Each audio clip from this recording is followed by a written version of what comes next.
কলকাতার ইডেন গার্ডেনে পর্দা উঠতে যাচ্ছে আইপিএলের 18তম আসরের উদ্বোধনী ম্যাচে ঘরের মাঠে রয়্যাল চ্যালেঞ্জার্স ব্যাঙ্গালোরের বিপক্ষে মাঠে নামবে বর্তমান champion Kolkata Knight Riders.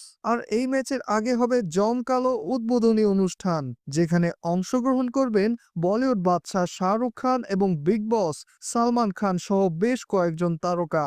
Shahrukh Khan তার দল কেকেআর এর সমর্থনে উপস্থিত থাকবেন, অন্যদিকে সালমান খান তার সিনেমা সেকান্দারের প্রচারণা করতে আসছেন।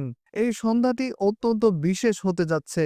জানা গেছে প্রিয়াঙ্কা চোপড়া, ভিকি কৌশল, শ্রদ্ধা কাপুর এবং সঞ্জয় দত্ত এই আয়োজনে উপস্থিত থাকবেন। এছাড়াও ক্যাটরিনা কাইফ, অনন্যা পান্ডে, মাধুরী দীক্ষিত, জাহ্নবী কাপুর, কারিনা কাপুর, পূজা হেগড়ে, আয়ুষ্মান খুরানা, সারা আলী খানও উপস্থিত থাকার কথা রয়েছে। আইপিএলের উদ্বোধনী অনুষ্ঠানে অরিজিৎ সিং, শ্রেয়া ঘোষাল, করণ ঔজলা, দিশা পাটানি, শ্রদ্ধা কাপুর এবং বরুণ ধাওয়ান পারফর্ম করবেন। ওয়ান রিপাবলিক ব্যান্ডটিকে করণ ঔজলা এবং দিশা পাটানির সাথে পারফর্ম করতে দেখা যাবে। এই উদ্বোধনী অনুষ্ঠানে অনেক বড় বড় তারকা খেলোয়াড়রাও উপস্থিত থাকবেন।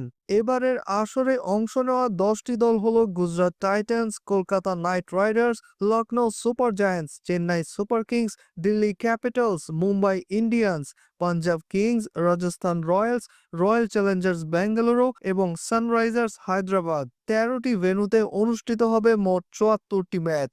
এবারের আইপিএল শুরু হতে যাচ্ছে 22শে মার্চ। মোহাম্মদ নাজমুল হাসান পুলক, আজকের বাংলা নিউজ ডেস্ক।